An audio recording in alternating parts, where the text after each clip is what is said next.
তিলোত্তমা কাণ্ডের প্রতিবাদে রাষ্ট্রপতির উদ্দেশ্যে রক্ত দিয়ে চিঠি লিখল ঝিকিরা হাই স্কুলের প্রাক্তন পড়ুয়ারা। আরজিকর কাণ্ডের জেরে তোলপাড় গোটা রাজ্য। এই ঘটনায় সুপ্রিম কোর্টের নির্দেশে তদন্ত করছে সিবিআই। এই ঘটনার মূল অভিযুক্ত সঞ্জয়ের পাশাপাশি গ্রেপ্তার হয়েছে আরজিকর মেডিকেল কলেজের প্রাক্তন অধ্যক্ষ সন্দীপ ঘোষ, তালাঠানার ওসি অভিজিৎ মণ্ডল।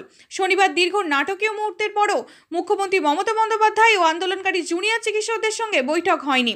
এদিকে এই ইস্যুতে রবিবারও আন্দোলন অব্যাহত।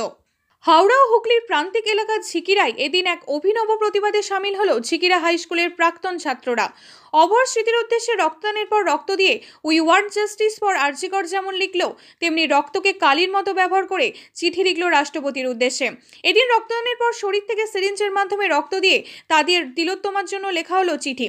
যদিও এই ধরনের কাজকে অনেকে সঠিক নয় বলে জানিয়েছেন, কিন্তু প্রতিবাদ জানিয়ে বিচার চাইতেই পন্থা বলে মন্তব্য উদ্যোক্তাদের পক্ষ থেকে জানানো হয়েছে, রক্ত দিয়ে লেখা চিঠি ও প্রতিবাদপত্র ডাকযোগে রাষ্ট্রপতির কাছে পাঠিয়ে দেওয়া হবে।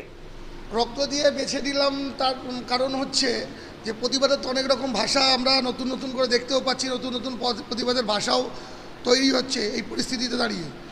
তো আমরা যে এই বিষয়টা নিয়ে কতটাই গম্ভীরভাবে চিন্তিত বা এই বিষয়টাতে আমাদের কতটা ক্ষোভ রাগ তৈরি হচ্ছে, সেই রাগের বহিঃপ্রকাশটা আমরা জানাতে চেয়েছি যে আমরা কালি ব্যবহার না করে আমাদের নিজেদের রক্ত দিয়ে রাষ্ট্রপতিকে চিঠি দিতে চাইছি।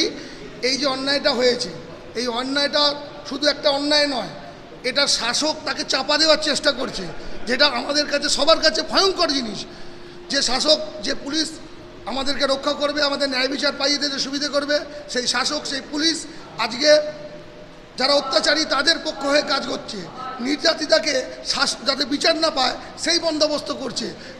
এটাতে রাগ চেপে রাখা যায় না। আমাদের রক্ত দিয়ে চিঠি লেখাটা একটা রাগের বহিঃপ্রকাশ বলতে পারেন, একটা প্রতিবাদ। আমরা এই জঘন্যতম জিনিসটাকে ভারতবর্ষ থেকে বন্ধ করতে হবে, সামাজিক সচেতনতা দিয়ে, এবং প্রশাসনকে দৃঢ় পদক্ষেপ নিতে হবে যাতে এই ঘটনাগুলো যারা ঘটাচ্ছে তারা কোনোভাবে প্রশ্রয় না পায়।